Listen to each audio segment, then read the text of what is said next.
નમસ્કાર, જય સ્વામિનારાયણ. આપણો ટ્યુશન ક્લાસનો સિલેબસ પતી ગયો છે, એટલે હવે આજથી આપણે પેપર સોલ્યુશન કરીશું. જેમાં આપણે સ્કૂલમાં જે પેપર સેટ આપ્યો એમાં 4 પેપર તો આપણે સોલ્વ કરી જ નાખ્યા અને એના આધારે આપણે પરીક્ષા પણ લઈ લીધી. હવે એ સિવાયના મેં જ બનાવેલા બીજા જે 2 પેપર છે, પેપર નંબર 5 અને પેપર નંબર 6. તો એમાં પેપર નંબર 5નું આજે સોલ્યુશન કરીશું. 6 પેપર કરશો એટલે લગભગ 70 ગુણ તો તમારા કવર થઈ જશે. તો એમાં પેપર નંબર 5 જોઈએ તો સૌ પ્રથમ જોડકા સોલ્યુશન કરીએ. તો એમાં પહેલું ધોળકા. તો ધોળકામાં આવશે વૌઠાનો મેળો. ધોળકા અમદાવાદ જિલ્લામાં આવે, અમદાવાદ જિલ્લામાં વૌઠાનો મેળો યાદ રાખજો. ધોળકામાં વૌઠાનો મેળો. તાના રીરી મહોત્સવ, જે મહાન સંગીત શાસ્ત્રી તાના અને રીરીના યાદગીરીમાં ઉજવાય છે, જે વડનગરમાં આજે પણ દર વર્ષે આ કાર્યક્રમ થાય છે. મુઘલ સ્થાપત્યનો શ્રેષ્ઠ નમૂનો. જો સલ્તનત સ્થાપત્યનો શ્રેષ્ઠ નમૂનો કે તો કુતુબ મિનાર છે, પણ મુઘલ સ્થાપત્યનો શ્રેષ્ઠ નમૂનો એટલે હુમાયુનો મકબરો. ક્રાયોલાઇટ ખનિજ, જે એકલ સંસાધન છે, દુનિયામાં કોઈ પણ 1 કે 2 જગ્યાએ જ મળતી હોય એને ક્રાયોલાઇટ ખનિજ કહેવાય, જે એકલ સંસાધન છે. ભારતીય મૂળના અર્થશાસ્ત્રી, જેને આપણે બીજા શબ્દોમાં કહેવું હોય તો અમર્ત્ય સેન, જે મૂળ ભારતના હતા પણ અમેરિકામાં રહેતા હતા. કર્મભૂમિ એની અમેરિકા હતી અને એને અર્થશાસ્ત્રમાં એક નોબેલ પારિતોષિક ઇનામ પણ મળ્યું છે. ફરીથી યાદ રાખજો, ધોળકા વૌઠાનો મેળો, તાનારીરી મહોત્સવ વડનગર, મુઘલકાલીન સ્થાપત્યનો શ્રેષ્ઠ નમૂનો એટલે હુમાયુનો મકબરો, ક્રાયોલાઇટ ખનિજ એટલે એકલ ખનિજ, અને ભારતીય મૂળના અર્થશાસ્ત્રી એટલે અમર્ત્ય સેન. આ થયા જોડકા. હવે વિધાનો ખરા છે કે ખોટા એ વિધાન આપણે જોઈએ. તો એમાં પહેલું જ વિધાન, 6થું વિધાન, વલ્લભી બૌદ્ધ ધર્મના મહાયાન પંથનું કેન્દ્ર હતું. તો આ વિધાન યાદ રાખજો, ખોટું છે. વલ્લભી છે એ હીનયાન પંથનું કેન્દ્ર હતું. યાદ રાખજો, વલ્લભી એ મહાયાન પંથનું કેન્દ્ર હતું, તો એ વાત ખોટી છે. વલ્લભી છે એ યાદ રાખજો હીનયાન પંથનું કેન્દ્ર હતું. નંબર 7, કવિ પંપા, પોન્ના અને રન્નાને પ્રારંભિક મલયાલમ સાહિત્યની ત્રિમૂર્તિ કહેવામાં આવે છે. તો આ વિધાન પણ ખોટું છે, કારણ કે એને મલયાલમ સાહિત્યની ત્રિપુટી નહીં પણ કન્નડ સાહિત્યની ત્રિપુટી કહેવામાં આવે છે. નંબર 8, ભારતમાં રૂ, ગોલ્ડન ફાઇબર અને શણને સફેદ સોના તરીકે ઓળખવામાં આવે છે. તો આ વિધાન પણ ખોટું છે. આમાં ઊંધું છે. રૂને સફેદ સોના તરીકે ઓળખાય અને શણને ગોલ્ડન ફાઇબર તરીકે. 9મું, વ્યવસાયિક વાહનના ઉત્પાદન અને લોખંડ પોલાદના ઉત્પાદનમાં ભારત વિશ્વમાં 5મું સ્થાન ધરાવે છે. તો આ વિધાન ખરું છે. લેબર બ્યુરોના સર્વે મુજબ ભારતમાં 2013-14માં બેરોજગારીનો દર 5.4% હતો. તો આ વિધાન પણ ખરું છે. આ થયું ખરું ખોટું. પહેલા 3 ખોટા, 9મું અને 10મું ખરું. ચલો, ત્યાર પછી આગળનો મુદ્દો જોઈએ તો સંક્ષિપ્તમાં જવાબ. ભારતની સંસ્કૃતિના કયા મૂલ્યોની આજે વિશ્વભરમાં પ્રશંસા અને સ્વીકાર થયો છે? તો એવા 2 મૂલ્યો છે. એમાં પહેલું મૂલ્ય કેવું હોય તો વિશ્વ શાંતિ, અને બીજું મૂલ્ય કેવું હોય તો અહિંસા. શાંતિ અને અહિંસાના મૂલ્યોની આજે વિશ્વભરમાં પ્રશંસા અને સ્વીકાર થયો છે. નંબર 2 એટલે કે નંબર 12, મહાકવિ કાલિદાસની 2 અનમોલ કૃતિઓ કઈ હતી? તો મહાકવિ કાલિદાસની મુખ્ય 5 પ્રસિદ્ધ કૃતિઓ છે. તેમાં અભિજ્ઞાન શાકુંતલમ, કુમાર સંભવ, રઘુવંશ, મેઘદૂત અને ઋતુસંહાર. ફરીથી કહું છું, અભિજ્ઞાન શાકુંતલમ, કુમાર સંભવ, રઘુવંશ, મેઘદૂત અને ઋતુસંહાર.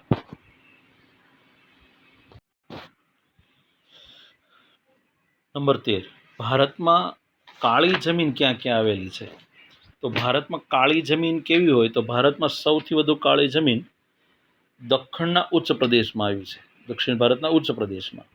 ત્યાર પછી કેટલાક રાજ્ય કેવા હોય? તો મહારાષ્ટ્ર, પશ્ચિમી મધ્યપ્રદેશ, આંધ્રપ્રદેશ અને કર્ણાટકના કેટલાક ભાગોમાં. તો ગુજરાતમાં કઈ કઈ જગ્યાએ આવે? તો સુરત, ભરૂચ, નર્મદા, વડોદરા, તાપી અને ડાંગ. આ એટલા પ્રદેશો કાળી જમીન ધરાવે છે. ફરીથી યાદ રાખજો, ભારતમાં કાળી જમીન દક્ષિણ ભારતના ઉચ્ચ પ્રદેશ, મહારાષ્ટ્ર, પશ્ચિમી મધ્યપ્રદેશ અને કર્ણાટક, આંધ્રપ્રદેશ અને કર્ણાટકનો કેટલોક ભાગ. અને ગુજરાતના જિલ્લાઓ કેવા હોય? તો સુરત, ભરૂચ, નર્મદા, વડોદરા, તાપી અને ડાંગ વગેરે જિલ્લાઓમાં જોવા મળે છે. ત્યાર પછી આગળનો મુદ્દો 14મો સવાલ. ગ્રાહક અધિકારોની પ્રથમ ઘોષણા કયા દેશમાં થઈ? તો ગ્રાહક અધિકારોની પ્રથમ ઘોષણા સૌ પ્રથમ અમેરિકામાં કરી હતી. 15 માર્ચ 1962માં જ્હોન ફ્રેન્કલિન કેનેડીએ અમેરિકાની સંસદમાં રજૂ કરી હતી. એટલે આપણે દેશ કેવો હોય? તો યુએસએ અથવા અમેરિકા. આ 14મો સવાલ થયો. આ સંક્ષિપ્તમાં જવાબ અહીંયા પૂરા થયા. હવે આગળનો જોઈએ તો 15મો સવાલ. 15મા સવાલમાં ખાલી જગ્યા ભાષા દિલ્હીના સુલતાનોની રાજભાષા હતી તો ફારસી ભાષા. યાદ રાખજો, ખાલી જગ્યા ભાષા દિલ્હીના સુલતાનોની રાજભાષા એટલે કે ફારસી ભાષા. વૈદક શાસ્ત્રના વિદ્વાન વાઘભટ્ટે નિદાન ક્ષેત્રે ખાલી જગ્યા નામનો ગ્રંથ લખ્યો છે. વાઘભટ્ટ સંહિતા, અષ્ટાંગ સંહિતા કે અષ્ટાંગ હૃદય? તો અષ્ટાંગ હૃદય નામનો ગ્રંથ લખ્યો છે. યાદ રાખજો, નિદાન ક્ષેત્રે કે તો અષ્ટાંગ હૃદય, પણ ખાલી જો વાઘભટ્ટે કયો ગ્રંથ લખ્યો તો વાઘભટ્ટ સંહિતા આવશે. એલિફન્ટાની ગુફાઓમાં આવેલી ખાલી જગ્યા શિલ્પકૃતિની ગણના દુનિયાની સર્વશ્રેષ્ઠ મૂર્તિઓમાં થાય તો એમાં ત્રિમૂર્તિ. ભગવાન શિવ, બ્રહ્મા, વિષ્ણુ અને મહેશની આ 3 સ્વરૂપ દર્શાવતી ભગવાન શિવની ત્યાં ત્રિમૂર્તિ આવેલી છે. ભારતમાં ઈસવીસન ખાલી જગ્યાના વર્ષને મહિલા સશક્તિકરણ વર્ષ કહેવામાં આવે છે. તો ઈસવીસન 2002ના વર્ષને મહિલા સશક્તિકરણ વર્ષ અંતર્ગત જુદા જુદા 4 MCQ છે. 1975 એટલે મહિલા વર્ષ, 75 થી 85 એટલે મહિલા દશકો, 2001 એટલે મહિલા સશક્તિકરણ રાષ્ટ્રીય નીતિ અને 2002 એટલે મહિલા સશક્તિકરણ વર્ષ. આ ખાસ ધ્યાન રાખજો. તો 15માં ફારસી, 16માં અષ્ટાંગ હૃદય, 17માં ત્રિમૂર્તિ, 18માં 2002. 19મી ખાલી જગ્યા. તો 19મી ખાલી જગ્યા જોઈએ તો સંબંધિત રાજ્યના રાજ્યપાલની સલાહથી અને ખાલી જગ્યાના આદેશ દ્વારા અનુસૂચિત જાતિ અને અનુસૂચિત જનજાતિઓને વિશેષ ઉલ્લેખ કરવામાં આવ્યો છે. અનુસૂચિત જાતિ અને અનુસૂચિત જનજાતિઓનો વિશેષ ઉલ્લેખ બંધારણમાં, સલાહ કે તો રાજ્યપાલ અને આદેશ કે તો રાષ્ટ્ર પ્રમુખના આદેશથી આ મુદ્દાને બંધારણમાં સમાવવામાં આવ્યો છે. યાદ રાખજો, સલાહ તો રાજ્યપાલ અને રાષ્ટ્ર પ્રમુખના આદેશથી. આ થયા ખાલી જગ્યાના મુદ્દાઓ. હવે જોઈએ વિકલ્પ.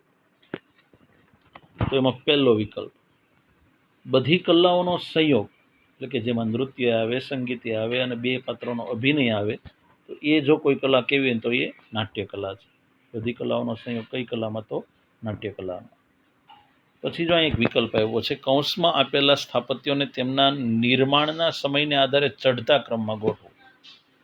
તો સાંચીનો સ્તૂપ, ધોળાવીરા નગર, સહસ્ત્રલિંગ તળાવ, તાજમહેલ અને ગોવાના દેવળ. તો બધાનો આપણને સૌપ્રથમ નિર્માણ સમય ખબર હોવો જોઈએ. સાંચીનો સ્તૂપ એટલે મૌર્ય યુગ, ધોળાવીરા નગર એટલે આજથી 5000 વર્ષ પહેલા, સિંધુ ખીણની સંસ્કૃતિનું નગર, સહસ્ત્રલિંગ તળાવ ઈસવીસન 1140, તાજમહેલ ઈસવીસન 1653 અને છેલ્લું છે ગોવાના દેવળ એટલે 16મી થી 17મી સદી. તો એમાં સૌ પ્રથમ પહેલા બનેલી હોય તો એ ધોળાવીરા નગર છે. પછી નંબર 2 આવશે સાંચીનો સ્તૂપ, નંબર 3 આવશે સહસ્ત્રલિંગ તળાવ, નંબર 4 આવશે તાજમહેલ અને નંબર 5 ગોવાના દેવળ. તો એવો મુદ્દો આવે છે, યાદ રાખજો, બી વિકલ્પ, ધોળાવીરા નગર, સાંચીનો સ્તૂપ, સહસ્ત્રલિંગ તળાવ, તાજમહેલ અને ગોવાના દેવળ. સોરી, એક જ મિનિટ, આમાં ખોટું પડશે. હા, બરાબર છે. એટલે 21માં ધોળાવીરા નગર, સાંચીનો સ્તૂપ, સહસ્ત્રલિંગ તળાવ, તાજમહેલ અને ગોવાના દેવળ. ત્યાર પછી 22મો વિકલ્પ, 22મો વિકલ્પ જોઈએ, કયો પાક ઉત્તર ભારતમાં ખરીફ પાક એટલે કે ચોમાસામાં લેવાય અને દક્ષિણ ભારતમાં રવિ પાક એટલે કે શિયાળામાં લેવાય? તો એ જે પાક છે ને એ તલ નામનો પાક છે. તલના પાકનો એ વરસાદ આધારિત પાક છે, એટલે ઉત્તર ભારતમાં વરસાદ ઓછો પડે એટલે ત્યાંના લોકો ચોમાસામાં વાવે અને દક્ષિણ ભારતમાં સિંચાઈની સગવડ વધારે છે એટલે એ લોકો શિયાળામાં વાવે છે.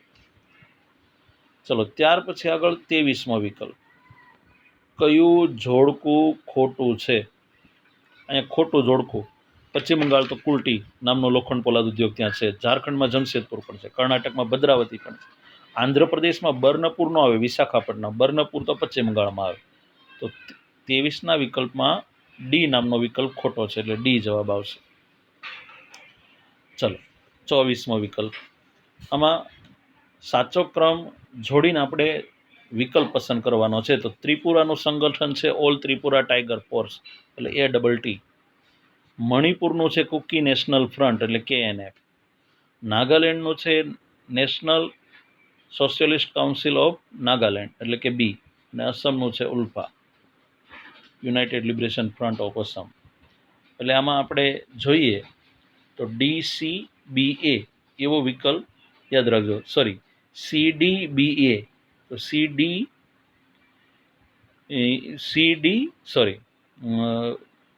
CDBA એવો વિકલ્પ છે સી, યાદ રાખજો, એવો વિકલ્પ છે સી. CDBA એટલે કે આપણો જવાબ બનશે સી. સી એટલે યાદ રાખજો ત્રિપુરા એટલે ઓલ ત્રિપુરા ટાઈગર ફોર્સ, બીજામાં મણિપુર એટલે કે KNF, નાગાલેન્ડમાં NSCN અને અસમમાં ઉલ્ફા. અહીંયા આપણા વિકલ્પો પૂરા થયા. હવે સેક્શન બી જોઈએ. સેક્શન બીમાં કુલ 18 માર્ક્સનો છે, 2 ગુણનો છે અને કુલ 12 સવાલ આપ્યા છે, એમાં આપણે 9 લખવાના છે. તો એમાં સૌ પ્રથમ સાંસ્કૃતિક વારસો એટલે શું, તેના કઈ કઈ બાબતોનો સમાવેશ થાય. તો આમાં ખાલી આપણે સાંસ્કૃતિક વારસો એટલે શું, તેમાં કઈ કઈ બાબતોનો સમાવેશ થાય, તો એમાં સાંસ્કૃતિક વારસાની 2 વ્યાખ્યા લખી નાખવાની. પહેલી તો સિમ્પલ વ્યાખ્યા, સાંસ્કૃતિક વારસો એટલે માનવ સર્જિત વારસો. સાંસ્કૃતિક વારસો એટલે માનવ સર્જિત વારસો, આ પહેલી વ્યાખ્યા. નંબર 2, બીજી જો વ્યાખ્યા કેવી હોય તો સાંસ્કૃતિક વારસો એટલે માનવીએ પોતાની, યાદ રાખજો, સાંસ્કૃતિક વારસો એટલે માનવીએ પોતાની બુદ્ધિશક્તિ, જ્ઞાન, આવડત અને કલા કૌશલ્ય દ્વારા જે કાંઈ સર્જ્યું અને જે કાંઈ મેળવ્યું એ આપણો સાંસ્કૃતિક વારસો કહેવાય. પેલા આ વ્યાખ્યાનું ટાઇટલ આપીને 2 મુદ્દા લખશું. ચલો પછી એમાં કઈ કઈ બાબતોનો સમાવેશ થાય. તો એમાં પહેલું કેવું હોય તો રાજમહેલ, ઇમારતો, શિલાલેખો, સ્તૂપો, ચૈત્યો, વિહારો, મંદિર, મસ્જિદ, મકબરા, ગુંબજ, કિલ્લા, દરવાજા, ઉત્ખનન એટલે કે ખોદકામ કરેલા સ્થળો, સ્વાતંત્ર્ય સંગ્રામના ઐતિહાસિક સ્મારકો જેવા 4 સ્મારકો છે, સાબરમતી આશ્રમ, દાંડી, વર્ધા, બારડોલી અને શાંતિનિકેતન અને દિલ્હી જેવા આપણા સ્વાતંત્ર્ય સંગ્રામના સ્મારકો છે. આ સિવાય કઈ કઈ બાબતોનો સમાવેશ થાય છે તો મનુષ્યએ શોધેલી કઈ કઈ બાબત, તો ભાષા, લિપિ, અંક, શૂન્ય, ગણિત, પંચાંગ, ખગોળ, ધાતુ, ધર્મ, સાહિત્ય, યુદ્ધશાસ્ત્ર, રાજ્યશાસ્ત્ર, પ્રાણીશાસ્ત્ર, વનસ્પતિશાસ્ત્ર, વાસ્તુશાસ્ત્ર, ન્યાયતંત્ર, વિધિ વિધાન, પર્યાવરણ સુરક્ષા વગેરે જેવી બાબતોનો સમાવેશ પણ આપણા સાંસ્કૃતિક વારસામાં થાય છે. તો આમાં પહેલા વ્યાખ્યા અને કઈ કઈ બાબતોનો સમાવેશ થાય. ચલો ત્યારબાદ 26મો સવાલ છે ઓસ્ટ્રેલોઇડ પ્રજાનો પરિચય. તો ઓસ્ટ્રેલોઇડ પ્રજા છે ને એક તો અગ્નિ એશિયામાંથી આવી હતી અને આપણા દેશમાં પાછળથી આવેલા આર્ય પ્રજા છે અને નિષાદ તરીકે ઓળખતા હતા. એનું શારીરિક બંધારણ કેવું હોય તો રંગશ્યામ, લાંબુ અને પહોળું માથું, ચપટું નાક, ટૂંકું કદ, આ એનું શારીરિક વિશેષતા હતી. એના જેવી પ્રજા આજે ભારતમાં ક્યાં જોવા મળે છે તો ભારતની કોલ અંડે મુંડા જાતિ, અસમની ખાસી પ્રજા, નિકોબાર ટાપુ અને આપણો એક પડોશી દેશ મ્યાનમાર કે જ્યાં એના જેવા જાતિ તત્વ ધરાવતી પ્રજા જોવા મળે છે. કઈ આવડત હતી એની પાસે તો માટીના વાસણ બનાવવા, ખેતી કામ કરવું અને સુતરાઉ કામનું વણાટ કરવું. 3 આવડત હતી ફરજિયાત ધરાવતી, માટીના વાસણ, ખેતી કામ કરવું અને સુતરાઉ કાપડનું વણાટ કામ કરવું. થોડી ઘણી ધાર્મિક માન્યતાઓ પણ ધરાવતા હતા. આ પરથી કહી શકાય કે ઓસ્ટ્રેલિયન પ્રજાએ ભારતની સંસ્કૃતિ અને સભ્યતાના વિકાસમાં બહુ મોટો ફાળો આપ્યો છે. ચલો, ત્યાર પછી મધ્યયુગના મુઘલ શાસકો સાહિત્ય પ્રેમી હતા એમ શા પરથી કહી શકાય? તો આ મધ્યયુગનું મુઘલ સાહિત્યમાંથી આ સવાલ બનાવવાનો છે, યાદ રાખજો. મધ્યયુગનું મુઘલ સાહિત્ય યાદ રાખજો. મધ્યયુગના ખુદ મુઘલ શાસકો જ સાહિત્ય પ્રેમી હતા. તો એમાં પહેલી સાબિતી હું? તો એમાં પહેલી જ સાબિતી કેવી હોય? તો કુલ મુઘલ શાસનની સ્થાપના કરનાર બાબર એ તુર્કી ભાષાનો મહાન લેખક હતો. એણે પોતાની તુર્કી ભાષામાં એક આત્મકથા લખી, તુઝુકે બાબરી, અને ફારસી ભાષામાં એનું રૂપાંતર થયું બાબરનામા. એવી જ રીતે મહાન મુઘલ શાસક જહાંગીરે એની પોતાની આત્મકથા લખી, તુઝુકે જહાંગીરી. હુમાયુની બહેન ગુલબદને એના ભાઈની આત્મકથા હુમાયુનામાથી લખી. ખુદ બાદશાહ ઔરંગઝેબ પણ સિદ્ધ હસ્તલેખક હતો. છેલ્લો મુઘલ શાસક બહાદુર શાહ જફર એ પ્રખ્યાત ઉર્દુ કવિ હતો. અને અકબર પોતે લેખન કલા નહોતો જાણતો, પણ લેખન કલાનો પ્રેમી હતો. અને એણે એના સમયમાં તો યાદ રાખો, ભારતના અનેક ગ્રંથો, રામાયણ, અથર્વવેદ, ભગવદ્ ગીતા, આવા અનેક પવિત્ર ગ્રંથોનું સંસ્કૃત ભાષામાં રૂપાંતર કરવા માટે એક સ્વતંત્ર અલગ ખાતું જ ખોલ્યું હતું. તો આ પરથી કહી શકાય કે મધ્યયુગના મુઘલ શાસકો સાહિત્ય પ્રેમી હતા. ચલો, ત્યારબાદ ઉર્દુ ભાષામાં સાહિત્યનો વિકાસ, 28મો સવાલ. તો ઉર્દુ ભાષાનો આમાં પેલો મોસ્ટ MCQ છે કે ભારતમાં ઉર્દુ ભાષાનો જન્મ મધ્યયુગ દરમિયાન થયો હતો. મધ્યયુગની સૌથી મહત્વની ઘટના ફારસી ભાષામાંથી ઉર્દુ ભાષાનો જન્મ, જેમ સંસ્કૃતમાંથી હિન્દી ભાષા. એટલે આ એક નવી સવી ભાષા હતી, છતાં સમય જતાં નવી ભાષા સાહિત્યની દ્રષ્ટિએ સૌથી સમૃદ્ધ ગણાતી ભારતીય ભાષાઓની અરળમાં આવી ગઈ. એટલે ભારતીય ભાષાઓમાં જેટલું સાહિત્ય લખાણું એટલું ઉર્દુ ભાષામાં પણ સાહિત્ય લખાણું. એની સાબિતી કેવી હોય? તો ઉર્દુ ભાષામાં કયા કયા મહાન કવિઓ થઈ ગયા? તો વલી, મીર દર્દ, મીર તકી મીર, નઝીર અકબરાબાદી, અઝદુલ્લા ખાન અને ગાલિબ જેવા મહાન કવિઓ થઈ ગયા. 18મી સદીમાં ઉર્દુ ગદ્ય સાહિત્ય વિકસ્યું છે અને સંસ્કૃતના મોટાભાગના ઐતિહાસિક ગ્રંથોનું ઉર્દુ ભાષામાં અનુવાદ થયું. એ સમયે ઉર્દુ ભાષામાં જે ગ્રંથો લખાણા એ ગદ્ય ગ્રંથ લખ્યા. એમાં ગદ્ય ગ્રંથ એટલે કે પાઠ આધારિત ગ્રંથ, જેમાં મુહમ્મદ હુસેન આઝાદે દરબારે અકબરી નામનો ગ્રંથ લખ્યો. જેમ ભારતીય ભાષાઓમાં નવલકથા લખાણી, એમ ઉર્દુ ભાષાઓમાં પણ નવલકથાઓનો વિકાસ થયો છે. 28મો સવાલ થયો. 29મો સવાલ જોઈએ. જમીન નિર્માણની પ્રક્રિયા જણાવી, તેના પ્રકાર શાને આધારે પાડવામાં આવે છે? 8મા પાઠનો સવાલ છે. તો જમીન નિર્માણની પ્રક્રિયા કેવી રીતે થાય એમાં સૌ પ્રથમ લખવાનું. તો એ તમને ખબર છે કે જુદા જુદા પરિબળોની અસરને કારણે, હવે જુદા જુદા કેવા કેવા પરિબળોની અસરને કારણે, તો એમાં પહેલું જ પરિબળ કેવું હોય? તો આબોહવા.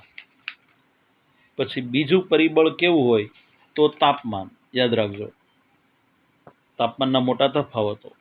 નંબર 2 વરસાદ. નંબર 3 હિમ, હવા, વનસ્પતિ, જીવજંતુ.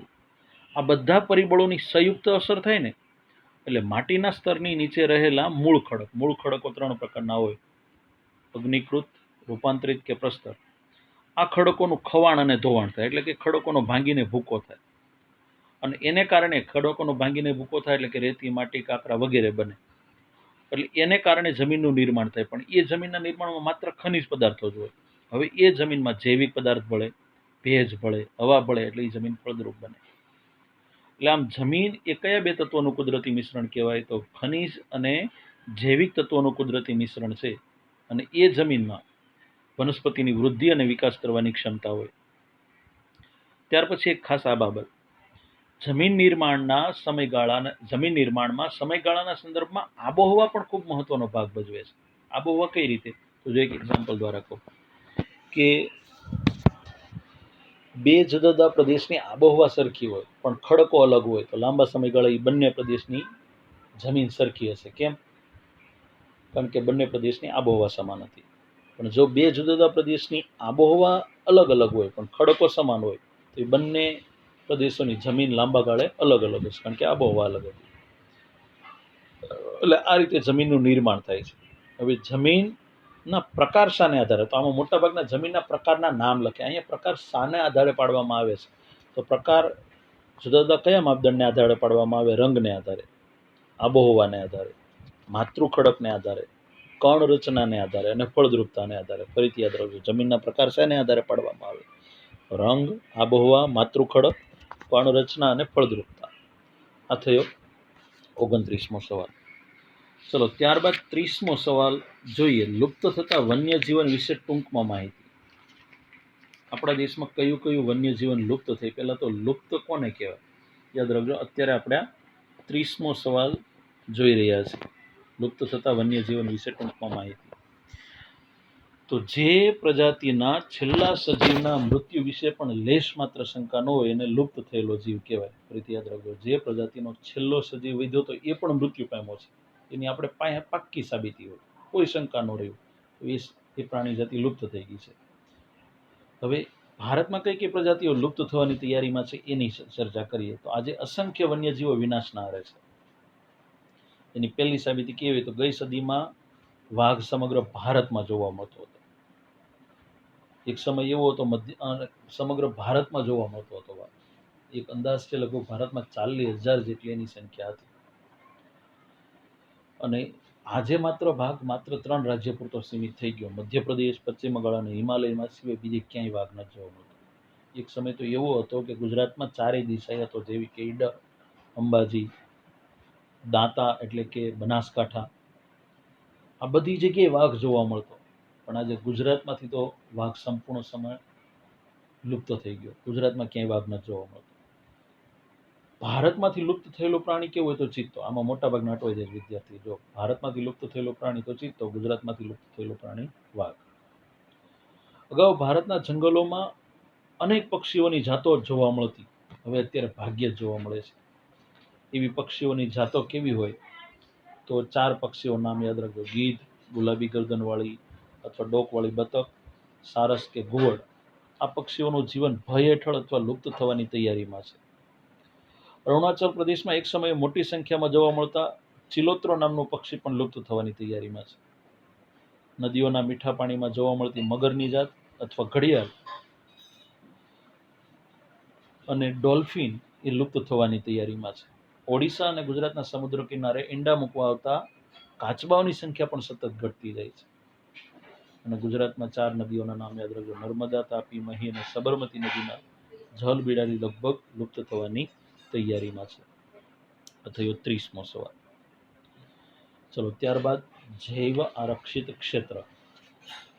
જૈવ આરક્ષિત ક્ષેત્રની ચર્ચા કરીએ તો એમાં પહેલો જ મુદ્દો કે જૈવ આરક્ષિત ક્ષેત્રની રચના આંતરરાષ્ટ્રીય માપદંડ અનુસાર થાય. મતલબ આપણા દેશ દ્વારા ને યુનેસ્કો નામની એક સંસ્થા છે ને એ માપદંડ પ્રમાણે આપણા દેશમાં જો કોઈ એવો પ્રદેશ હોય તો એને જૈવ આરક્ષિત ક્ષેત્ર તરીકે જાહેર કરવામાં આવે. એનો મુખ્ય હેતુ પ્રાકૃતિક અને સાંસ્કૃતિક વિવિધતાનું રક્ષણ કરવું. પ્રાકૃતિક એટલે પ્રકૃતિ અને સાંસ્કૃતિક એટલે માનવીય બાબતોનું પણ રક્ષણ કરે છે.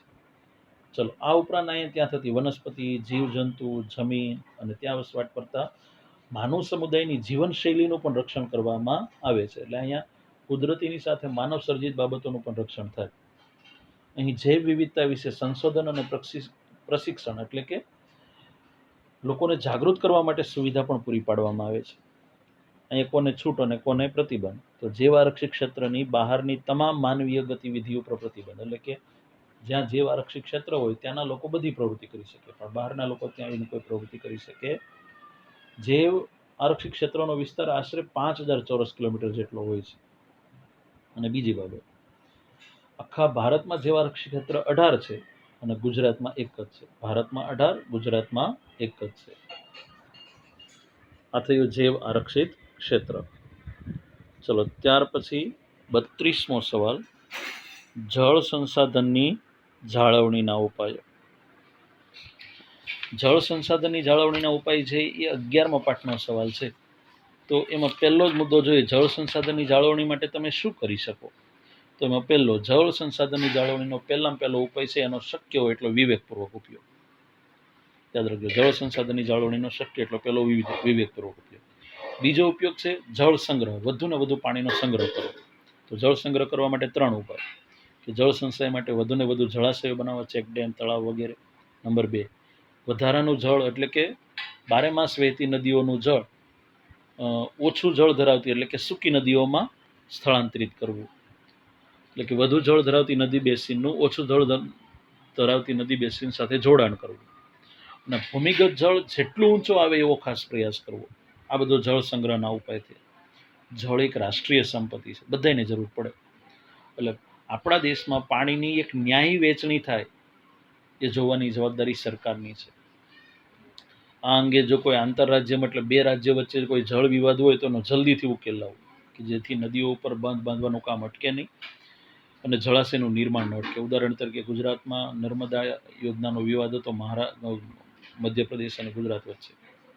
આવો એ જે એક વિવાદ છે તમિલનાડુ અને કર્ણાટક વચ્ચે કાવેરી નદીનો. તો આવા વિવાદ હોય તો એને જલ્દીથી ઉકેલી લેવા. જળ સંસાધનની જાળવણી માટે બે આધુનિક પદ્ધતિ અપનાવી શકાય: જળપ્લાવી ક્ષેત્રનો વિકાસ અને વૃષ્ટિ જળ સંચય. આવો ઉપાય પણ કરી શકાય. આ થયા જળ સંસાધનની જાળવણીના ઉપાયો. ચલો, ત્યાર પછી છે 33મો સવાલ. બે સંકલ્પના છે: ઉદ્યોગની વ્યાખ્યા અને ખાનગી ઉદ્યોગ. યાદ રાખજો. તો એમાં ઉદ્યોગની સૌપ્રથમ વ્યાખ્યા શું છે કે માનવી દ્વારા પોતાની કઈ શક્તિનો, તો બૌદ્ધિક એટલે કે બુદ્ધિ, સાંસ્કૃતિક એટલે કે પોતાની આવડત, અને આર્થિક એટલે નાણાંનો ક્ષમતા મુજબ ઉપયોગ કરી કુદરતી સંસાધનના સ્વરૂપમાં બદલાવ લાવી ઉપયોગમાં લઈ શકાય એવી વસ્તુ બનાવવાની પ્રક્રિયાને ઉદ્યોગ કહેવામાં આવે છે. ફરીથી યાદ રાખજો. ઉદ્યોગની વ્યાખ્યા: માનવી દ્વારા પોતાની બૌદ્ધિક, સાંસ્કૃતિક, આર્થિક ક્ષમતા મુજબ કુદરતી સંસાધનના સ્વરૂપમાં બદલાવ લાવી ઉપયોગમાં લાવી શકાય એવી વસ્તુ બનાવવાની પ્રક્રિયાને ઉદ્યોગ કહેવામાં આવે છે. હવે ખાનગી ઉદ્યોગ. આ માલિકીને આધારે ઉદ્યોગનો બીજો પ્રકાર છે, જાહેર અને ખાનગી. ખાનગી ઉદ્યોગની વ્યાખ્યા કે જે ઉદ્યોગોની માલિકી, સંચાલન અને વ્યવસ્થાપન ખાનગી કે વ્યક્તિગત હોય તેવા ઉદ્યોગને ખાનગી ઉદ્યોગ કહેવાય છે. ફરીથી યાદ રાખજો. જે ઉદ્યોગની માલિકી, સંચાલન અને વ્યવસ્થાપન વ્યક્તિગત કે ખાનગી હોય તેને ખાનગી ઉદ્યોગ કહેવાય. આમાં કોઈ પણ પ્રાઇવેટ કંપનીના ઉદાહરણ લખી શકાય. એક્ઝામ્પલ તરીકે ટાટા, બિરલા, અંબાણી, અદાણી વગેરે. આમાં ફરજિયાત એક્ઝામ્પલ લખવા જરૂરી છે. ચલો, આ બે સંકલ્પના થઈ 33માં સવાલની. ચલો, ત્યાર પછી આગળનો મુદ્દો છે પ્લાસ્ટિક ઉદ્યોગ વિશે ટૂંકમાં માહિતી આપો. તો એમાં પહેલો જ મહત્વનો MCQ છે પ્લાસ્ટિક ઉદ્યોગમાં. પ્લાસ્ટિક ઉદ્યોગને સનરાઈઝ ઇન્ડસ્ટ્રી તરીકે ઓળખવામાં આવે છે. યાદ રાખજો. પ્લાસ્ટિક ઉદ્યોગને સનરાઈઝ ઇન્ડસ્ટ્રી એટલે કે વિકસતો ઉદ્યોગ તરીકે ઓળખવામાં આવે છે. ફરીથી યાદ રાખજો. પ્લાસ્ટિક ઉદ્યોગને સનરાઈઝ ઇન્ડસ્ટ્રી તરીકે ઓળખવામાં આવે છે. પ્લાસ્ટિક વર્તમાન સમયમાં તમે અવલોકન કરો તો દર વર્ષે પ્લાસ્ટિક બનાવવા માટેના કાચા માલની માંગમાં ઉત્તરોત્તર વધારો થઈ રહ્યો છે. કેમ? પ્લાસ્ટિક બનાવવા માટેના કાચા માલની માંગમાં ઉત્તરોત્તર વધારો તેનું કારણ કે આજે મોટાભાગના ધાતુના સ્થાને પ્લાસ્ટિક આવી ગયું. પ્લાસ્ટિક વાપરવું સરળ, સસ્તું છે. બીજું, અનેક ગુણધર્મો એવા છે કે ઉદાહરણ તરીકે વોટરપ્રૂફિંગ છે, બીબામાં ઢાળીને ગમે તેવો ઉપયોગ આકાર આપી શકાય, ગમે તેવા જલદ રસાયણો હોય તો એના પેકિંગમાં વાપરી શકાય, રસાયણોનો સંગ્રહ કરી શકાય, ટેક્સટાઇલ, મકાન બાંધકામ, વાહનોનું નિર્માણ કે ઇલેક્ટ્રોનિક્સ, આવા અનેક ક્ષેત્રોમાં પ્લાસ્ટિકનો વપરાશ થાય. એટલે દિન પ્રતિદિન દર વર્ષે પ્લાસ્ટિક બનાવવા માટેના કાચા માલની માંગમાં વધારો થઈ રહ્યો છે. પ્લાસ્ટિક બનાવવા માટેના કેન્દ્રો કહેવાય તો નકશા માટે પણ આ યાદ રાખી શકાય: દિલ્હી, મુંબઈ, કોલકાતા, બેંગલુરુ, વડોદરા, વાપી, કાનપુર, કોઇમ્બતુર, ચેન્નાઈ આ પ્લાસ્ટિક ઉત્પાદનના મુખ્ય કેન્દ્રો થયા. ચલો, ત્યાર પછી આગળનો મુદ્દો છે 17મા પાઠનો સવાલ. આવકની અસમાન વહેંચણી એ ગરીબીનું મુખ્ય કારણ છે. યાદ રાખજો. આવકની અસમાન વહેંચણી એ ગરીબીનું મુખ્ય કારણ છે. કારણ આપો. આવકની અસમાન વહેંચણી એ ગરીબીનું મુખ્ય કારણ છે. તો યાદ રાખજો. આને કારણે શું થાય છે? ગરીબો અને ધનવાનો ગરીબો વધુને વધુ ગરીબ બને અને ધનવાનો વધુને વધુ ધનવાન બને. આ પરિસ્થિતિ ઊભી થાય છે. તો એ આપણે કારણ ચર્ચા કરીએ તો એમાં પહેલું જ કે આવકની અસમાન વહેંચણી એટલે રાષ્ટ્રીય આવકમાં સમાજના નિમ્ન વર્ગનો નજીવો હિસ્સો. એટલે કે જેની પાસે ટોચના ધનવાનો છે એની પાસે આવકનો મોટા ભાગનો હિસ્સો હોય, ગરીબો પાસે એનો નિમ્ન એટલે કે બહુ ઓછો હિસ્સો હોય. આપણા દેશમાં આર્થિક આયોજન હેઠળ દેશનો આર્થિક વિકાસ થાય એ માટે મોટાભાગના લાભો સમાજના નિમ્ન વર્ગો સુધી પહોંચવાની. આ યાદ રાખો, આપણા દેશના આર્થિક વિકાસ માટે આપણા દેશની સરકારે આયોજન પંચ નિમ્યો 1950 અને ત્યાર પછી પંચવર્ષીય યોજનાઓ બનાવી. અને પંચવર્ષીય યોજનાનો મુખ્ય હેતુ એવો હતો કે દેશનો આર્થિક વિકાસ કરવો. પણ એને જેટલા પણ પગલાં ભર્યા ને એ બધા પગલાંના લાભો આપણા દેશના ગરીબો સુધી ન પહોંચ્યા. મોટાભાગના લાભો એ ધનવાનોએ જ લીધા. ખેતી ક્ષેત્રમાં ધનવાન ખેડૂતોએ લીધા, ઉદ્યોગોમાં પણ નાના ઉદ્યોગો હોય નહીં, મોટા ઉદ્યોગોને જ મળ્યા. આયોજનને લીધે થયેલા વિકાસના કાર્યક્રમ લાભ સમાજના નબળા અને ગરીબ વર્ગની સરખામણીમાં શ્રીમંતોને, એટલે કે આયોજન પંચે જે પંચવર્ષીય યોજનાઓ અમલમાં મૂકી એ યોજનાઓના જે લાભો ગરીબોને મળવા જોઈએ એના કરતાં શ્રીમંત વર્ગને વધારે મળ્યા. એટલે આને કારણે શ્રીમંત ખેડૂતોને, એવી જ રીતે ખેતી ક્ષેત્રે પણ શ્રીમંત ખેડૂતોને ખેતી ક્ષેત્રે મૂડીરોકાણ, અદ્યતન ટેકનોલોજી, સિંચાઈ, ધિરાણ, સબસિડી, એટલે ખેતીમાં પણ ગરીબ ખેડૂતો કરતાં ધનવાન ખેડૂતોને મૂડીરોકાણ, અદ્યતન ટેકનોલોજી, ધિરાણ, સિંચાઈ, આ બધી સબસિડીનો લાભ પણ ખેડૂતોને જ વધારે મળ્યો. અને એવી જ રીતે શહેરોમાં ઉદ્યોગોમાં થયેલી આવક વૃદ્ધિનો લાભ, શહેરમાં લોકો ધનવાન વધારે હોય પણ એ મોટાભાગની આવક વૃદ્ધિનો લાભ ઉદ્યોગપતિને જ મળ્યો છે. એમાં કામ કરનારા કર્મચારીને તો ઓછો મળ્યો. એટલે શ્રીમંતો વધુ ધનવાન બન્યા અને ગરીબો વધારે ગરીબ બન્યા. એટલે આમ આપણા દેશમાં આવકની વહેંચણી જ અસમાન છે. એના કારણે આપણા દેશમાં નિમ્ન આવક ધરાવતો ગરીબ વર્ગનો હિસ્સો એકદમ ઓછો જોવા મળે છે. આને કારણે આપણા દેશમાં આવકની અસમાનતા જોવા મળે છે. આ 35મો સવાલ, જે તમે અથવામાં કાઢવો હોય તો કાઢી શકો. ત્યારબાદ 36માં 3 સંકલ્પના છે. એક ISI, યાદ રાખજો. પહેલી સંકલ્પના છે 36માં ISI, ECO અને FPO. તો એમાં પહેલી સંકલ્પના ISI ની જોઈએ, યાદ રાખજો.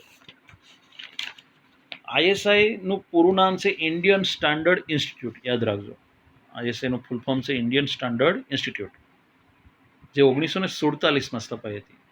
પણ આજે આ ISI નું કાર્ય કોણે લઈ લીધું છે? પહેલા ISI માર્કો હતો, હવે માર્કો નથી.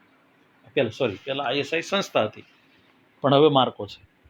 તો ISI નું કામ અત્યારે કોના હાથમાં છે? તો bureau of Indian standard, BIS. Bharat સરકારે ચીજવસ્તુની ગુણવત્તાને પ્રમાણિત કરવા માટે ISI ની સ્થાપના 1947માં કરી હતી. ખેત ઉત્પાદન સિવાયની યોગ્ય, યાદ રાખજો, ખેત આધારિત ચીજવસ્તુમાં ગુણવત્તા હોય તો એમાં 1 માર્કનો માર્કો DMI આપે છે. બાકી તમામ ચીજવસ્તુઓમાં સરકારે નક્કી કરેલા માપદંડ અનુસાર જો ગુણવત્તા હોય તો એને ISI નો માર્કો વાપરવામાં, યાદ રાખજો, પ્રમાણિત કરવા માટે ISI નો માર્કો વાપરવાનો પરવાનો આપવામાં આવે છે. ફરીથી, ISI નું પૂરું નામ ઇન્ડિયન સ્ટાન્ડર્ડ ઇન્સ્ટિટ્યૂટ, જે હવે બ્યુરો ઓફ ઇન્ડિયન સ્ટાન્ડર્ડ તરીકે ઓળખાય છે. ભારત સરકારે ચીજવસ્તુઓમાં ગુણવત્તાનું પ્રમાણિત કરવા માટે ISI ની સ્થાપના કરી હતી 1947માં. ખેત ઉત્પાદન સિવાયની યોગ્ય ગુણવત્તા ધરાવતી ચીજવસ્તુને પ્રમાણિત કરવા માટે ISI નો માર્કો વાપરવામાં આવે છે. ચલો, ત્યાર પછીનો માર્કો છે ECO. ચલો, ECO નો માર્કો કઈ કઈ ચીજવસ્તુ હોય છે? તો યાદ રાખજો, સાબુ, ડિટર્જન્ટ, કાગળ, લુબ્રિકેટિંગ ઓઇલ એટલે કે વાહનોમાં વપરાતું ઓઇલ, પેકેજિંગ મટીરિયલ, રંગ રસાયણ, પાવડર કોટિંગ, બેટરી, સૌંદર્ય પ્રસાધન, લાકડાને બદલે વપરાતી વસ્તુ અને ચામડા કે પ્લાસ્ટિકની બનાવટોમાં ECO નો માર્કો વપરાય છે. ફરીથી યાદ રાખજો, સાબુ, ડિટર્જન્ટ, કાગળ, લુબ્રિકેટિંગ ઓઇલ, પેકેજિંગ મટીરિયલ, રંગ રસાયણ, પાવડર કોટિંગ, બેટરી, સૌંદર્ય પ્રસાધન, લાકડાના બદલે વપરાતી વસ્તુઓ અને ચામડા કે પ્લાસ્ટિકની બનાવટોમાં ECO નો માર્કો વાપરવામાં આવે છે. FPO નો માર્કો, ટીનમાં પેક કરેલા ફળ કે ફળોની બનાવટો કે શાકભાજીની બનાવટો પર FPO નો માર્કો લગાડવામાં આવે છે. ફરીથી યાદ રાખજો, ટીનમાં પેક કરેલા ફળોની બનાવટો કે શાકભાજીની બનાવટો પર FPO નો માર્કો લગાડવામાં આવે છે. આ થયો 36મો સવાલ. અહીંયા વિભાગ બી પૂરો થયો. હવે વિભાગ સી જોઈએ. તો વિભાગ સીમાં સવાલ તમારે રીડિંગ કરી જવાના છે. જે સવાલ ન સમજાય એમાં હું તમને ક્લુ આપી દઈશ બધા સવાલમાં. તો ચલો, એમાં પહેલો 37મો સવાલ છે. એવું કોઈ શાસ્ત્ર નથી, એવું કોઈ શિલ્પ નથી, એવી કોઈ વિદ્યા નથી, એવો કોઈ કર્મ નથી. આ વાક્ય ભરત મુનિએ કઈ કલા માટે કહ્યું છે તેનું વર્ણન. તો પહેલા તો આ વિધાન આધારિત જ જવાબ લખવાનો. એવું કોઈ શાસ્ત્ર નથી, એવું કોઈ શિલ્પ નથી, એવી કોઈ વિદ્યા નથી, કે એવું કોઈ કર્મ નથી, આ વાક્ય ભરત મુનિએ નાટ્યકલા માટે લખેલું છે. એટલે આમાં આખી નાટ્યકલા લખવાની છે. યાદ રાખજો, નાટ્યકલા યાદ રાખજો. આપણા બીજા પાઠનો જ સવાલ છે. અને નાટ્યકલા વિશે જો થોડી ઘણી માહિતી તમને ઉપર છેલ્લે આપી દઉં તો નાટ્યકલા એ બધી જ કલાનો સંયોગ છે. યાદ રાખજો, નાટ્યકલા એ બધી જ કલાનો સંયોગ છે કે જેમાં તમામ બાબતો આવી જાય છે. નાટ્યકલાનો મુખ્ય ઉદ્દેશ છે મનોરંજનની સાથે સંસ્કાર આપવા. કેવા નાટકો સૌથી હિટ હોય? નાટકનો મુખ્ય સૂત્રધાર અને રમૂજ વડે આનંદ પમાડતા વિદૂષકની જોડી સાથેના નાટકો નાટ્યકલાની આગવી ઓળખ હોય છે. એના માટે આધારભૂત ગ્રંથ તો ભરત મુનિએ લખેલું નાટ્યશાસ્ત્ર. ભારતમાં આજકાલથી નહીં, ખૂબ પ્રાચીન સમયથી નાટકોનું લખવાનું અને લખેલા નાટકોને મંચન એટલે ભજવવાનું પ્રખ્યાત છે. નાટ્યકલા એ શું છે? તો રંગમંચ એટલે કે સ્ટેજ ઉપર દ્રશ્ય, શ્રાવ્ય અને અભિનયના ત્રિવેણી સંગમ દ્વારા, દ્રશ્ય એટલે દેખાડવું, શ્રાવ્ય એટલે સંભળાવવું અને વાદ વિવાદ અથવા સંવાદ દ્વારા લોકોને મનોરંજનની સાથે ખાસ કરીને કેવા લોકો? તો અબાલ વૃદ્ધ એટલે કે નાના બાળકથી માંડીને વૃદ્ધ સુધીના સૌ કોઈ લોકોને મનોરંજનથી માંડીને શિક્ષણ આપે છે. ત્યાર પછીનો મુદ્દો તો આપણે જોઈ ગયો. પહેલું નાટક કોણે લખ્યું? તો ભરત મુનિએ સંસ્કૃત ભાષામાં દેવાસુર સંગ્રામ લખ્યું. ત્યાર પછી તો અનેક સંસ્કૃત નાટ્યકારો થઈ ગયા. એમાં મહાકવિ ભાસે મહાભારત આધારિત 3 નાટક લખ્યા: કર્ણભાર, ઉરુભંગ અને દૂતવાક્ય. અને મહાકવિ કાલિદાસે અભિજ્ઞાન શાંકુતલમ, વિક્રમોવિષ્યમ અને માલવિકાગ્નિમિત્રમ. ચલો, ત્યારબાદ કોણાર્કનું સૂર્ય મંદિર ઓરિસ્સાના જગન્નાથપુરી જિલ્લાના બંગાળના અખાતના દરિયા કિનારે આવેલું છે. બરાબર છે. ગંગવંશના રાજા નરસિંહવર્મન પ્રથમના સમયમાં આ મંદિર બનેલું છે. અને આ મંદિરને સૂર્યરથનું સ્વરૂપ આપવામાં આવ્યું છે. મંદિરના આધારને સુંદરતા બક્ષતા 12 પૈડા છે, જે વર્ષના 12 મહિનાના પ્રતીક. એટલું જ નહીં, દરેક પૈડામાં 8 આરા, જે દિવસના 8 પ્રહર સૂચવે. મંદિરમાં ખાસ કરીને રૂપાંકનની વિગત અને વિષય વૈવિધ્યની દ્રષ્ટિએ આ મંદિર અતિશય બધા મંદિરો કરતાં કંઈક અલગ છે. અને ખાસ કરીને 3 પ્રકારના શિલ્પો અહીંયા કંડારાયેલા છે: દિવ્ય, સાંસારિક અને અલૌકિક. દિવ્ય, સાંસારિક અને અલૌકિક આ 3 શિલ્પો કંડારવામાં આવ્યા છે. આ કોણાર્કનો સૂર્ય. સ્વર્ગના બગીચામાં પવિત્ર દિલોનું સ્વાગત છે. આ પંક્તિ કયા સ્થાપત્ય? તો આ પંક્તિ કોની સાથે જોડાયેલી છે? તો આ પંક્તિ છે તાજમહેલ. 1630માં મૃત્યુ પામેલી કોણ? તો મુમતાજ મહેલની યાદમાં તાજમહેલ બાંધવામાં આવેલો. 1631માં બાંધકામ શરૂ થયું. 1653માં બાંધકામ 22 વર્ષ સુધી બાંધકામ ચાલ્યું. 22 વર્ષમાં 10,000 કારીગરોએ 4.5 કરોડનો ખર્ચ કર્યો. એટલું જ નહીં, તાજમહેલની વિશેષતાઓ કેવી? તો તાજમહેલ સંગેમરમરના ચબૂતરા ઉપર વિશ્વની 7 અજાયબીમાંની એક અજાયબી કલાત્મક પ્રવેશ દ્વાર છે. બરાબર મધ્યમાં મુમતાજની કબર છે. ચારેય બાજુ અષ્ટકોણીય જાળી છે. એ કબરની મહેરાબ પર એક પંક્તિ લખી: સ્વર્ગના બગીચામાં પવિત્ર દિલોનું સ્વાગત છે. એટલું જ નહીં, ચારેય બાજુ બરાબર મધ્યમાં મોટો ઘુમ્મટ અને ચારેય બાજુ 4 સ્તંભ ઉપર 4 નાના ઘુમ્મટ આવેલા છે. આકર્ષક બગીચો છે અને જેને દેશ વિદેશના કલા રસિકો માટે અનહદ આકર્ષણનું કેન્દ્ર છે. વન સંરક્ષણના ઉપાય એકદમ સરળ સવાલ 9મા પાઠનો. ભારતમાં જળ સંકટ સર્જાયું એના સંજોગો, એટલે કે આ જળ સંકટ સર્જાવાના કારણ. ત્યારબાદ 17મા પાઠનો છે શ્રમ શક્તિના આયોજન માટે કયા કયા પગલાં ભરી શકાય. હમણાં જ આપણે 17મા પાઠમાં જે છેલ્લો વિડીયો આપ્યો એમાં આ સવાલ છે. ભારતમાં ગરીબીનું વર્ણન. આ જો સવાલ તમને ટૂંકમાં, આ પણ આપણે ચર્ચા કરી ગયા, તો આમાં આંકડાકીય માહિતી છે આખી બધી. ગરીબીનું વર્ણન કેવું હોય? તો 3 રિપોર્ટ છે ગરીબીમાં. પેલો આયોજન પંચનો રિપોર્ટ, પછી વિશ્વ બેંકનો રિપોર્ટ છે અને ત્રીજો UNDPનો રિપોર્ટ છે. તો આયોજન પંચના રિપોર્ટ મુજબ 2011-12માં ગરીબી રેખા નક્કી કરવા માટે ગામડામાં માથાદીઠ ખર્ચ 816 અને શહેરમાં એટલે કે એક વ્યક્તિ દીઠ 816 અને પરિવાર દીઠ 4080.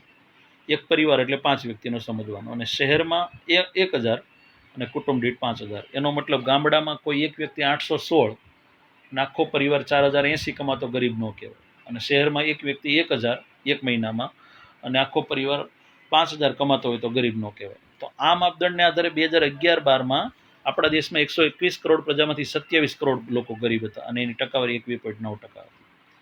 વિશ્વ બેંકના રિપોર્ટ પ્રમાણે 2008ની ભાવ સપાટી પ્રમાણે $1.90 કોઈ વ્યક્તિ કમાતો હોય તો ગરીબ ન કહેવાય. તો એ પ્રમાણે 2010માં ભારતમાં 121 કરોડ પ્રજામાંથી 45.6 કરોડ પ્રજા ગરીબ હતી, જેમાં જે કુલ વસ્તીના 32.7% થાય છે. યુએનડીપીના રિપોર્ટ પ્રમાણે ભારતમાં ગરીબીનું કુલ પ્રમાણ 21.92%, જેમાં ગામડામાં 25.7 અને શહેરમાં 13.7. અને કુલ કેટલા ગરીબ તો આખા દેશમાં 26.93 કરોડ, ગામડામાં 21.65 કરોડ અને શહેરમાં 5.28 કરોડ. રાજ્ય વચ્ચે પણ આપણા દેશમાં ગરીબી સરખીને અલગ અલગ છે. સૌથી વધુ ગરીબી છત્તીસગઢમાં 36.93% અને સૌથી ઓછી ગોવામાં 5.09%. 30%થી વધારે ગરીબી ધરાવતા છત્તીસગઢ, અસમ, ઉત્તર પ્રદેશ, મણિપુર, બિહાર, અરુણાચલ પ્રદેશ, ઝારખંડ, ઓડિશા વગેરે રાજ્ય. અને ગુજરાતમાં ગરીબીનું પ્રમાણ 16.63%. અને ત્યારબાદ ટાઇટલ આપીને લખવાના ગુજરાતના ગ્રામીણ ગરીબો અને શહેરી ગરીબો. માનવ વિકાસ એટલે શું? માનવ વિકાસને માનવ જીવનની કઈ કઈ બાબત સાથે સંબંધ, આ 19મા પાઠમાં. અને મહિલા સશક્તિકરણ એટલે શું, તેનું સ્વરૂપ જણાવો, આ પણ 19મા પાઠનો સવાલ છે.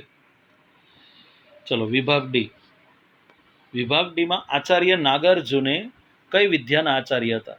તો આચાર્ય નાગાર્જુન છે એ રસાયણ વિદ્યાના આચાર્ય હતા, એટલે આખી ટૂંકનો અહીંયા રસાયણ વિદ્યા વિશે વર્ણવાની છે. ત્યારબાદ પાક પરિચય. ડાંગર, શેરડી ને ચા, આ 10માં ત્રણેય વર્ણવો ત્યારે 4 ગુણ મળે.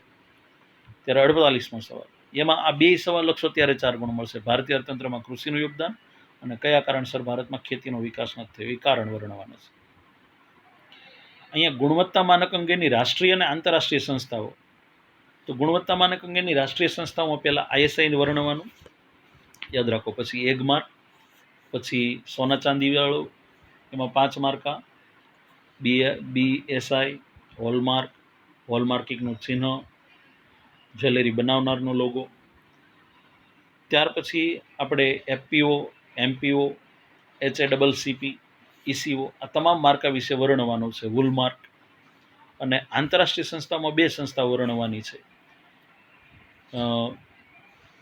ISO 1947 અને CSE 1963. આ 2 સંસ્થાઓનું વર્ણન કરવાનું છે. ઉત્તર પૂર્વમાં ચાલતી બળવાખોરીની ટૂંકનોંધ. તો ઉત્તર પૂર્વમાં 4 રાજ્યોમાં ચાલતી બળવાખોરી પ્રવૃત્તિ વર્ણવાની છે. કયા 4 રાજ્ય? તો પહેલું નાગાલેન્ડ, બીજું મણિપુર, ત્રીજું ત્રિપુરા અને ચોથું અસમ. અને છેલ્લો મુદ્દો, રેખાંકિત નકશામાં યોગ્ય સંજ્ઞા અને યોગ્ય સૂચિ વડે વર્ણવવું. તો એમાં પહેલો જ મુદ્દો કેવો હોય? રણ પ્રકારની જમીન ધરાવતો પ્રદેશ. તો એમાં 2 મેં બતાવ્યા છે. એમાં પહેલું કેવું હોય તો રાજસ્થાનના થરપાકરનું રણ બોર્ડર કરીને બતાવી દેવાનું, અને ગુજરાતમાં ઉપરના ભાગમાં બોર્ડર કરીને ગુજરાત કાઉન્સમાં કચ્છનું રણ જે તમે ચિહ્ન કરો છો. દચ્ચીગામ રાષ્ટ્રીય ઉદ્યાન જમ્મુ કાશ્મીરમાં આવશે. ખાંડ ઉદ્યોગના 2 કેન્દ્ર છે. એક મહારાષ્ટ્રમાં કોલ્હાપુર, જો મહારાષ્ટ્રમાં કરો, અને ઉત્તર પ્રદેશમાં કરો તો ગોરખપુર. એક જ ચિહ્ન બતાવવાનું. અને મગફળી પકવો તો કોઈ એક પ્રદેશ, તો ગુજરાતમાં જુનાગઢ જિલ્લામાં બતાવવાનો, અને કાં તો આંધ્રપ્રદેશ, 2માંથી કોઈ પણ એક. ચલો, હવે આ પેપર સોલ્યુશન થયું, પેપર નંબર 5. હવે આમાં લેસન કઈ રીતનો કરશો? તો અહીંથી કહું એ પ્રમાણે સવાલ તમારે લખવાના છે, બરાબર? ચલો, એમાં સેક્શન A આખો લખવાનો છે. વિભાગ B માંથી કોઈ પણ 4 સવાલ લખવાના છે, એટલે કે 2 ગુણના કોઈ પણ 4. વિભાગ C માંથી કોઈ પણ 2 સવાલ લખવાના છે, અને વિભાગ D નો કોઈ પણ 1 સવાલ. આમાં ખાસ તમારે કઈ રીતે સોલ્યુશન કરવાનું? તો જે સવાલ તમને પરફેક્ટલી આવડે છે એ સવાલ નહીં લખો તો ચાલશે, પણ મેં કીધું એટલા ફરજિયાત સવાલ તો લખવાના છે, આવડતા હોય તોય. પણ ઘણા લોકો એવું સમજે બધા આવડે છે. આવડતા હોય તો પછી જે કીધું છે એ પ્રમાણે રેશિયા પ્રમાણે ફરજિયાત લખવાનું છે. સેક્શન A આખો. સેક્શન B માં 4 સવાલ, સેક્શન C માં 2 સવાલ, અને સેક્શન D માં 1 સવાલ.